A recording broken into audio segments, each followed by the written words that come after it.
Sistem reaktor nuklir. Atom adalah unsur kimia terkecil yang merupakan komponen penyusun dari berbagai benda yang ada di sekitar kita.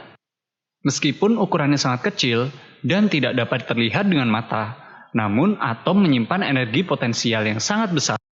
Nah, tahukah kalian bagaimana cara mengubah energi yang tersimpan di dalam atom menjadi energi listrik yang dapat digunakan untuk kebutuhan manusia? Agar kita bisa mengubah energi yang tersimpan di dalam atom menjadi energi listrik, maka kita harus membangun sebuah reaktor nuklir. Reaktor nuklir pada dasarnya terdiri dari beberapa komponen inti, yaitu fuel bundle atau bahan bakar, control rod atau tangkai kontrol, dan coolant atau cairan pendingin. Mayoritas reaktor nuklir yang dimanfaatkan sebagai pembangkit listrik menggunakan uranium sebagai bahan bakar. Uranium yang berasal dari pabrik pengolahan biasanya berbentuk silinder, yang ukurannya setara dengan ruas jari orang dewasa. Satu silinder uranium ini memiliki energi potensial yang setara dengan 800 kg batu bara atau 560 liter minyak bumi.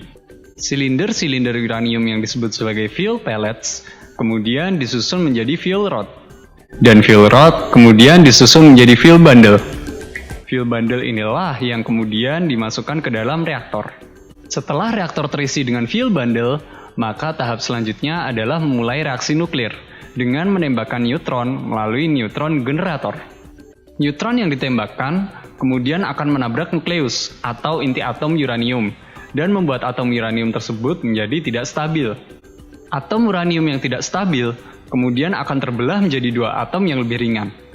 Terbelahnya nukleus atom disebut juga sebagai reaksi fisi. Selain menghasilkan dua atom yang lebih ringan, reaksi fisi juga melepaskan 3 neutron bebas, energi panas, serta radiasi alfa, beta, dan gamma. 3 neutron bebas yang dihasilkan dari reaksi awal akan menabrak atom-atom uranium di sekitarnya hingga akhirnya terjadilah reaksi nuklir berantai, atau yang sering disebut dengan nuclear chain reaction. Apabila tingkat reaksi fisi tidak diatur dan fuel bundle tidak didinginkan, maka dalam waktu singkat, inti reaktor pun akan mencapai suhu yang amat sangat tinggi. Inilah kenapa pada inti reaktor terdapat 2 komponen penting selain fuel bundle, yaitu control rod dan coolant.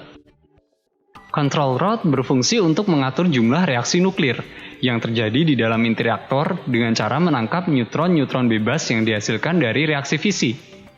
Semakin banyak neutron yang ditangkap oleh control rod, maka semakin sedikit juga reaksi fisi yang bisa terjadi. Sebaliknya, apabila control rod ditarik maksimal, maka neutron-neutron hasil reaksi fisi akan bebas bergerak, dan jumlah reaksi nuklir pun akan meningkat. Sementara itu, air yang berfungsi sebagai cairan pendingin akan mendinginkan fuel bundle dan menjaga agar suhu reaktor tetap berada di tingkat yang aman.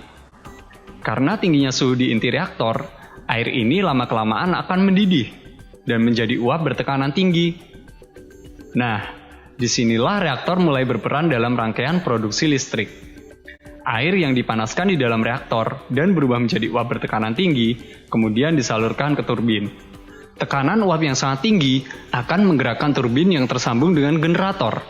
Perputaran generator inilah yang akhirnya menghasilkan energi listrik. Sementara itu, uap yang keluar dari turbin akan masuk ke dalam kondenser dan kemudian mengembun kembali ke bentuk cair. Air yang terkumpul di kondenser kemudian akan dipompa kembali ke inti reaktor. Dan siklus ini akan terus berjalan seiring dengan berjalannya reaksi nuklir di dalam inti reaktor. Nah, tahukah kalian kalau Indonesia sebenarnya sudah memiliki 3 unit reaktor nuklir yang digunakan untuk keperluan penelitian? Coba kalian sebutkan di kolom komentar, di manakah letak reaktor-reaktor nuklir tersebut? Thank you for watching this video.